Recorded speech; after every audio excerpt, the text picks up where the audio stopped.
We're now on Chav Zayin Amud Beis. Amdu Neviim Shebeneim V'chilku. So the Neviim, amongst those who were with Ezra in Eretz Yisrael at the time of the Second Commonwealth, would divide up the 24 mishmaros. Now, what they did was, every one of the 4 mishmaros would be divided into 6 subcategories, 6 subdivisions. And 6 times 4 is 24.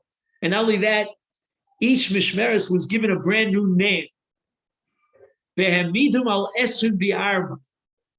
So again, we had the names back here on Chavav Hamid Beis of the heads of the leaders of each of the 4 mishmaros. And those 4 mishmaros were subdivided, each mishmar, into 6 parts. So 6 times 4 is 24.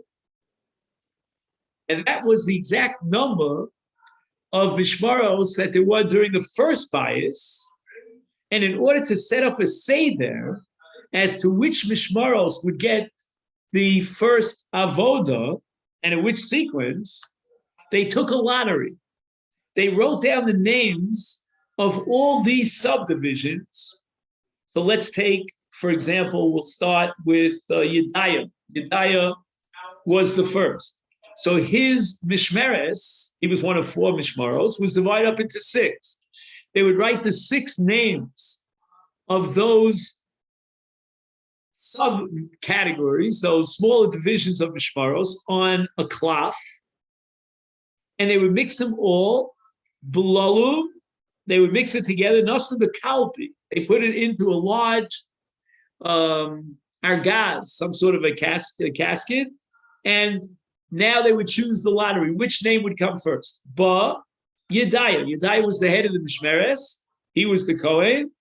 He would put his hand into this kalpi, vin natal, and he would lift up a pitka, and it was chelka. This was unbelievable. It was Ruach HaKodesh. He lifted up a pitka that had his name on it. And by picking up that pitka with his name on it, this was established as the first mishmeres of all the mishmaros, of those 6. And then the chelik chavera. Then he would pick up another 5 pitkaot, right? These little wrapped up piece of parchment, I don't know how you'd say a pitka in English,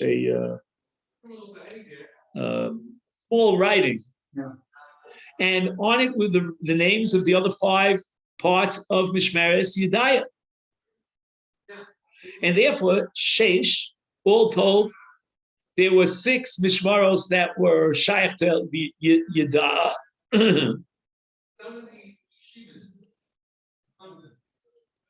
Yedaya. And based on the Seder, the sequence of the Aliyas HaPitkos, that's how they would kovea the Avodas Mishmeres of the Beis HaMikdash 1 week after the other. So there'd be 6 consecutive weeks. The first week was Yedaya himself, and then the next week, depending on who came up in the second in the lottery, which name, and so forth and so on. After that was finished, Ba Charim, right? He was the name of the leader of the second Mishmeres, and his group was also subdivided into 6. Natal Chelko v'Chelik Chaverav, Sheish, v'chein Pashkur, v'chein Imar. So this was the Seder at that time of the Mishmaros, of this new set of Mishmaros at the time by Shem. So the first week, Yedaya and his group of 6 people would serve in the Beis HaMikdash. And afterwards, it was the turn of Charim, and then, and in each case, the 5 subgroups after him, and so forth and so on. V'chein hisnu neviim shebeneim shafilu Yehoyariv. Yehoyariv was the head of the first Mishmeres at the time of Bais Rishon. But nevertheless, even someone as significant as Yehoyariv Ola, when he finally came in Aliyah, as we said, in a delay, lo yidacha Yedaya mimkoma. He could not push away Yedaya and trump him because Yedaya was the one who came in Aliyah together with Ezra, and he got the Mishmeretz Rishona, and Yoyariv came later. And that's why I said the apartments go up in price, right? El kol Mishmeresh is chalku Mishma Yedaya, and Ikar v'kodmos lavodas Yehoyarav. Yorav Tafilo, he's secondary, he comes later. And those who came with the Mishmeres of Yedaya would replace the Mishmeres of Yoyarav because it was a brand new division of Mishmaros at the time of Ezra. The Mishnah says, V'Yisrael Sheba also Mishmar Miskantzim B'Oreim B'Korim B'Maisim Reishis. Minani Mili, how do we know that the Kriya for the Mamodos was from Breishis? Amar Rabbi Yaakov Barach, Amar Rabbi Asil, Mole Mamodos Los Kaimu Shamayim V'Oretz. We want to indicate by reading the parsha of Breishis that if not for the Mamodos that give us the ability to bring the karbanos and generate the kapara on Klal Yisrael, if not for the Mamodos, then Chas v'Sholom, Klal Yisrael would be destroyed because of their sins, and then Shamayim Va'aretz that exists, the entire universe, only b'schus for the purpose of Yisrael, like Rashi says at the beginning of the Torah, Bereshis b'shvil Yisrael, nothing could have any existence. Shenemar, and now we're going to study the Bris Bein Besarim, where HaKadosh Baruch Hu promised Avraham Avinu to give him and his descendants Eretz Yisrael in Lech Lecha. It says here by Yomar, Hashem Elokim v'Moa Eidak Yerushenu. The simple, straightforward translation of the pasuk is that Avraham Avinu wanted to know from God, give me an oath on your promise that we, meaning my descendants, will inherit the land. Is that possible? A few psukim earlier, it says Ve'amin b'Hashem, that Avraham believed in God with regard to Banim, that he would have children. So why should he believe that his children would inherit the land of Israel? If he had full faith that he and Sarah would give birth to a son, which is an amazing miracle, then certainly he should have believed that Hashem is promising him the land. Therefore, we're going to interpret this pasuk in a different way. Omar Avram says to the Almighty, Ribono shel olam lo shema Yisrael chotim l'fnei lato salem kidar mabel ukidar aflaga. If the Jewish people will sin, heaven forbid, then maybe the entire world will be destroyed, or at least the world will be, people will be separated and spread out amongst the entire, all the points of the globe, like happened at the time of that flood. Amalei Baruch responded to Avram, no, I will never do to Klal Yisrael like I did to the Dar Mabel or to the Dar Flood. What does that mean? If I asked you what would be if Yisrael would deviate from the path, and you said, no, I won't punish them in that way. Well, why not? Is there a way that they can atone for such sins? What should I tell my children, my descendants? What should be the Masorah that I transmit to give them a way, a method of achieving kapara for their avonos, so that they will not suffer the punishments and they could live at peace in the land of Israel and continue to exist. Amalei, HaKadosh Baruch Hu tells Avram, Kechali egla mishuleshes mi'ez mishuleshes v'ayel mishulesh v'sar v'gozal. All these different meaning are different kinds of karbanos that if they're brought, they are mechaper, they generate a kapar and atonement, and all these are categories of karbanos that are brought by Klal Yisrael based on Mikdash. And basically, HaKadosh Baruch Hu is now giving Avram an illusion, a remez, that the karbanos will be mechaper on his children, on their sins. Avram says, Ribono shel olam teinach bizman shebeis hamikdash kayam, bizman she'en beis hamikdash kayam, matei alem no karbanos. Now that the mikdash is destroyed, there's no karbanos. How will the Jewish people achieve kapara? Omar Lo, Hashem responds to Avram, Vartikanti lem seder karbanos. We have a seder of karbanos, which we read every day. And Bisman Shekorim B'hem Lefanei, when they recite these karbanos in my presence, HaKadosh Baruch Hu promises, Malani Alem Ki'ilu Ekrivum Lefana. I consider it as if they brought these karbanos. This is called Uneshalma Parm Svaseina. Vani Mochalem Al Kol Avonoseya. To summarize, getting back to the Mamados, since the entire Maaseh Bereishis is only existing in the schus of karbanos, because if not for karbanos, then Chas Shalom Klal Yisrael would have no kapara; they would be destroyed, and the entire universe would go back to Tov and Vov. So therefore, the Anshe Mamados would read Maaseh Bereishis in order to make, in a sense, a public statement that because of the Mamados and the ability to bring these karbanos, that's why Maaseh Bereishis still continues and is maintained even to this day. Tana Rabbanan, we learned in a brayso, Anshe Mishmar hayu mispalim al karban acheim.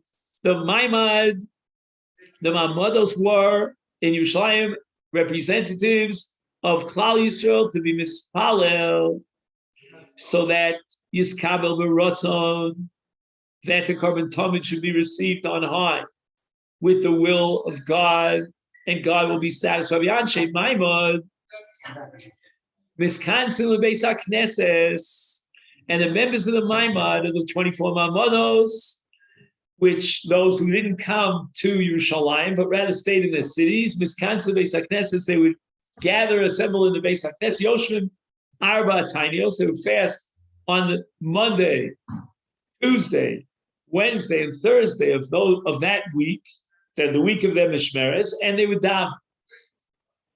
And now the Gemara asks, on what day did they daven for what? This is like a matching question. And the answer is B'Sheni al Yordei Hayam, those who traveled the seas for commerce purposes.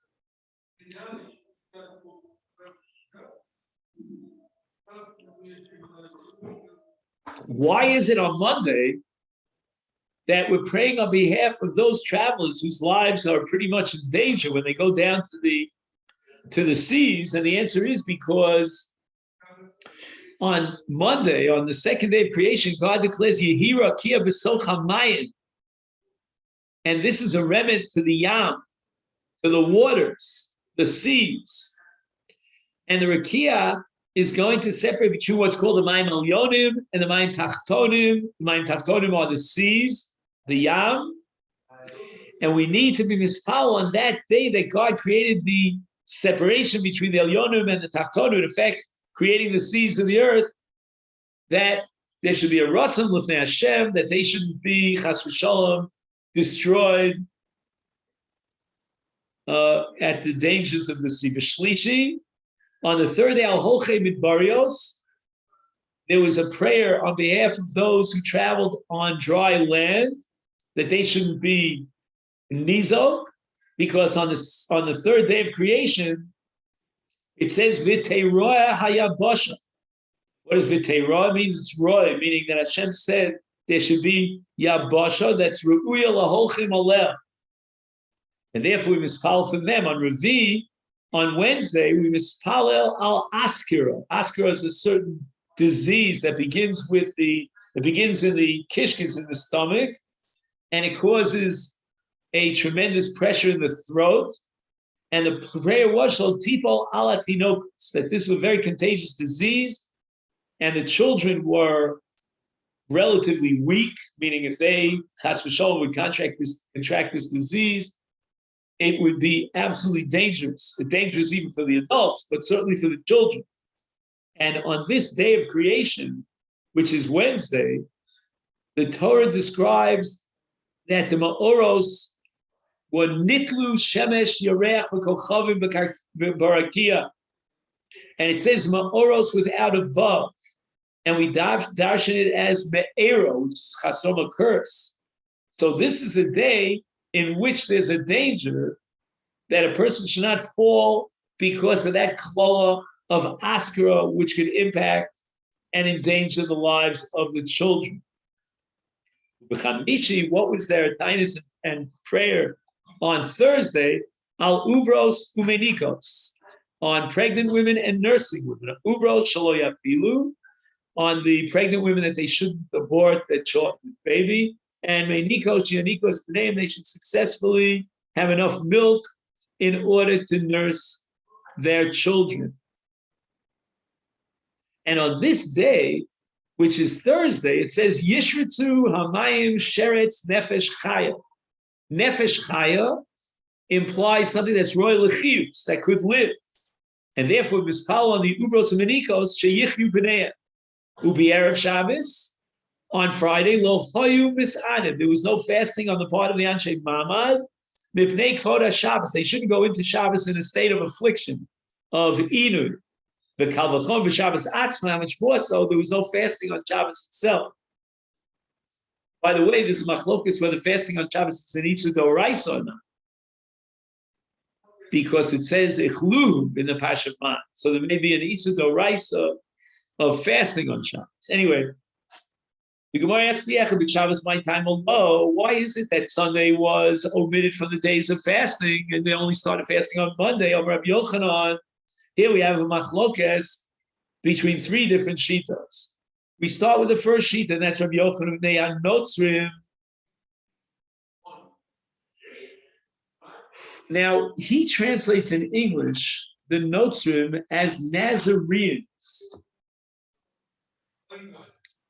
I guess these were the early Christians. I'm just trying to figure it out. Does anybody know who these Nazarenes were? You would have to Google it. Nazarenes. Doesn't say here any notes. Yeah, but he says the Nazarenes used to observe Sunday, which is very typical of the Christians. That's why I think these Notzrim, today we call Christians Notzrim, but these were the early Christians. Now, since Sunday was their yontif, their holiday, it would be an insult to them if we were fasting on their holiday. As if to say, this is a fast day, it's not a holiday. So therefore, to avoid any altercation, any friction between the Jews and the Notzrim, they decided, says Rabbi Yochanan, to skip Sunday. No fasting on Sunday. Hence, in most shuls today, they have bagels and lots on Sunday. Rabbi Shmuel bar Nachmani Omer Mipnei Shehu Shlishi Liyitzira. Man was created on Friday. So if you calculate Friday, Saturday, and Sunday, Sunday is the third day to their Yitzira, and man is weak on the third day of his Yitzira. The Mefarshim say we derive this from Milah. In the parsha of Shechem, it says that after 3 days after that Milah, they were very weak. And that's when Shimon and Levi came in and did what they did. So all the Mefarshim ask, that's only after Milah. But who says anything about the third day of creation? So a very interesting shot here in the name of the Divrei Yetziv. He says that on the day that man was created, Chava was created by a surgical operation in which God removed a tzela from the basar of man. And that makes man very, very much similar to a rach animal, to a child who has undergone circumcision. So 3 days later is a dangerous period, and it's not a good time for fasting. That during Shabbos, every person is endowed with a second neshama, which departs on Motzi Shabbos.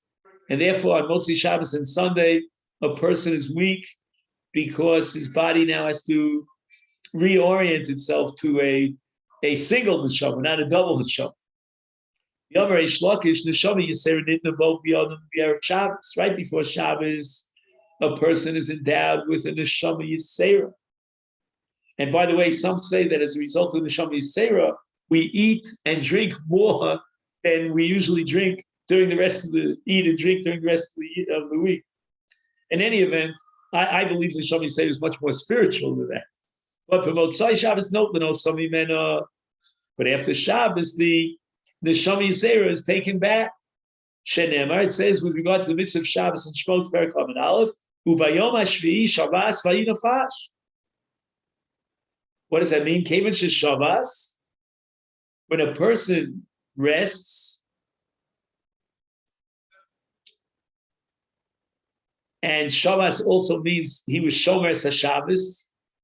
Now the Shabbos is past. It's already Motzi Shabbos. Vai of the nefesh. Woe that he has lost a nefesh. That nefesh is Sarah that was given him on the Shabbos and lasted for the 24 hours. Now Vayinofash is read binotrikon as if it said Vai nefesh.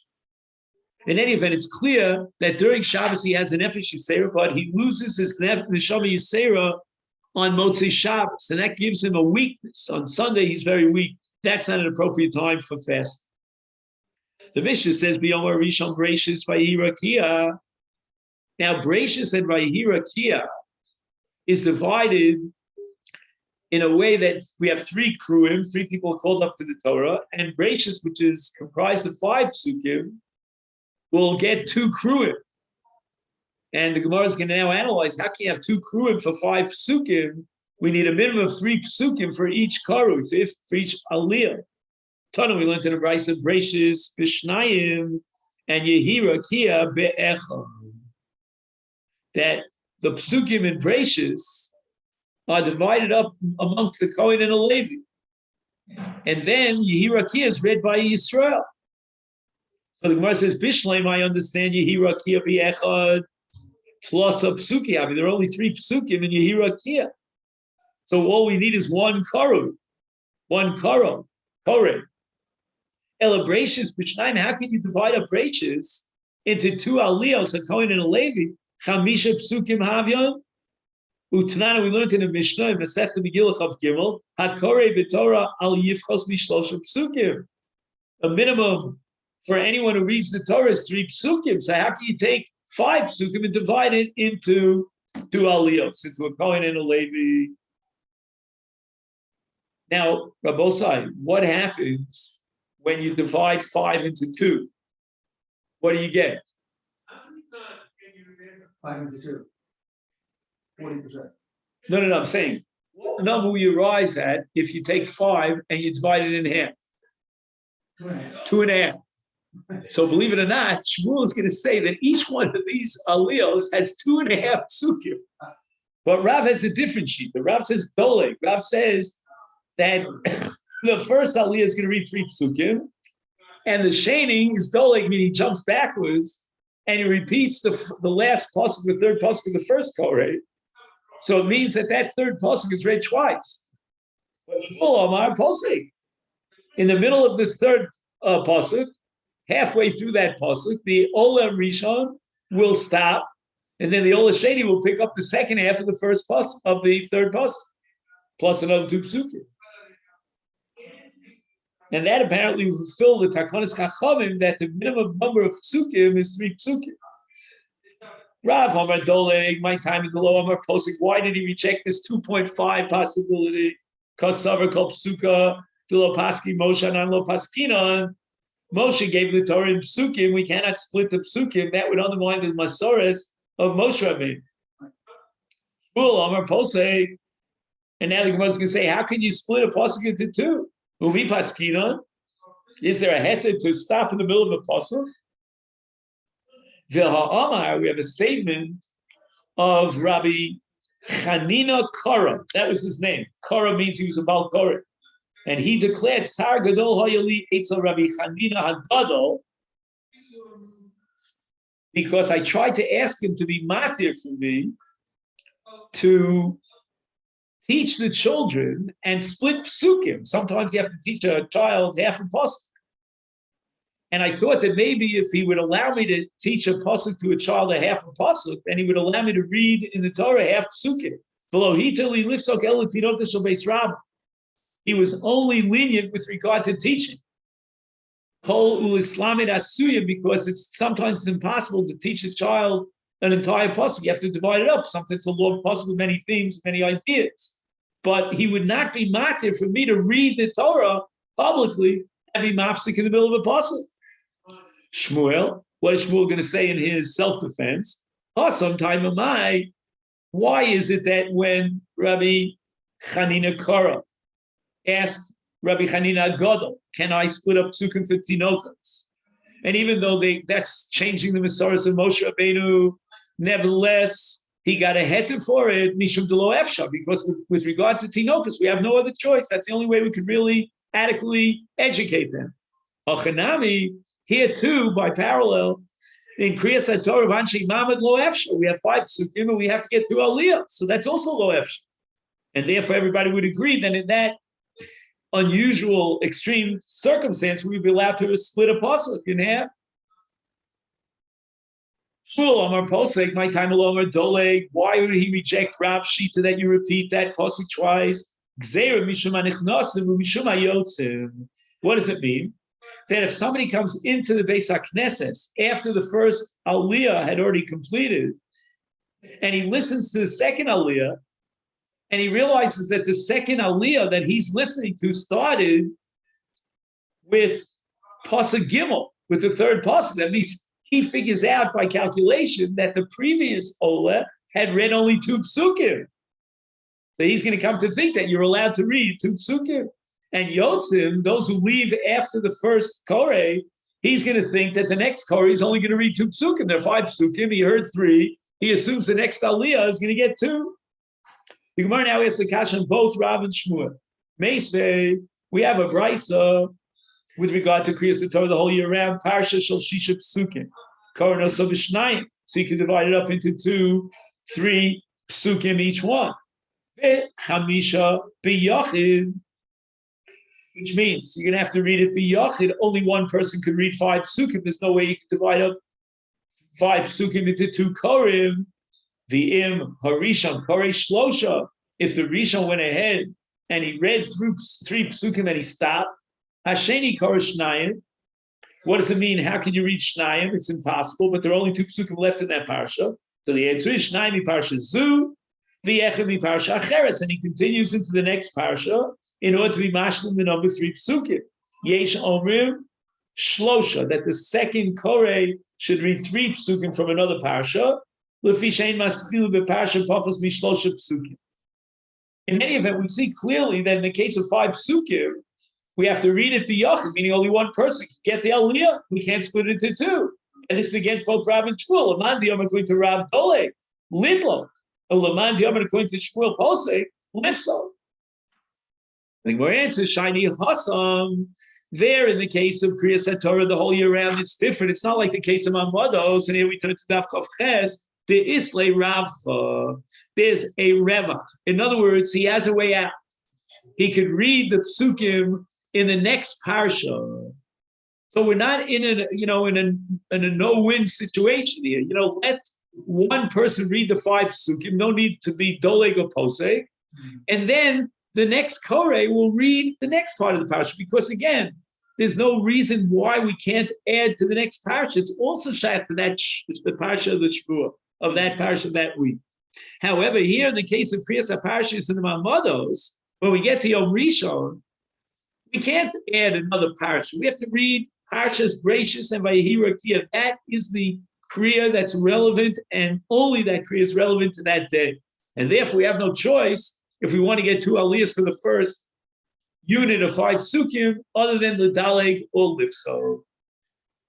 So this is where we're going to stop here on the top of Chav Ches Amud Aleph. Thank you. Oh, thank you very much. Thank you so much. Fit it all in. A real challenge.